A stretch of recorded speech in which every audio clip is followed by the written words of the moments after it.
নবীজি সাল্লাল্লাহু আলাইহি সাল্লাম আম্মা জান আয়েশা রাদিয়াল্লাহু আনহাকে খেলা দেখতে নিয়ে গেছেন মসজিদ নববীতে। ইথিওপিয়ান সাহাবীরা খেলা দেখতে গেছে। নবীর মতো মানুষ এত ব্যস্ত গোটা উম্মতের দায়িত্ব নিয়ে আসছে, অথচ স্ত্রী খেলা দেখবে উনি সাথে নিয়ে গেছেন এবং এত সময় খেলা দেখাইছেন যে যতক্ষণ পর্যন্ত আয়েশা রাদিয়াল্লাহু আনহা না বলছেন যে ইয়া রাসূলুল্লাহ আর দেখবো না, ততক্ষণ পর্যন্ত নবীজি বসেছিলেন তাকে খেলা দেখানোর জন্য। তার তো খেলা দেখার মতো টাইম নেই। খেলা দেখা বলতে আপনাদের টেলিভিশনে খেলা দেখা হালাল মনে করিয়েন না, আবার যেখানে ওই নাটক আপনার অ্যাডভার্টাইজ দুনিয়ার জেনা হারাম জিনিস আসে, ওইটা না।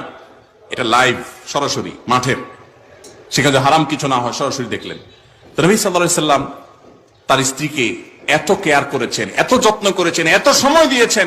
এই হাদিস বর্ণনা করার পর আম্মা জান আয়েশা রাদিয়াল্লাহু তাআলা বলেছেন, ফাকদুরু কদরাল জারিয়াতিল হাদিসাতি সিন্নি আল হারিসাতি। আল্লাহ হবে, ও দুনিয়ার পুরুষেরা, তোমাদের অল্প বয়স্ক স্ত্রীরা, তরুণী মেয়েরা, তোমাদের স্ত্রী যারা থাকে, এদের ডিমান্ড গুলো, চাহিদা গুলো, তাদের শখ গুলোকে তোমরা এইভাবে মূল্যায়ন করবা।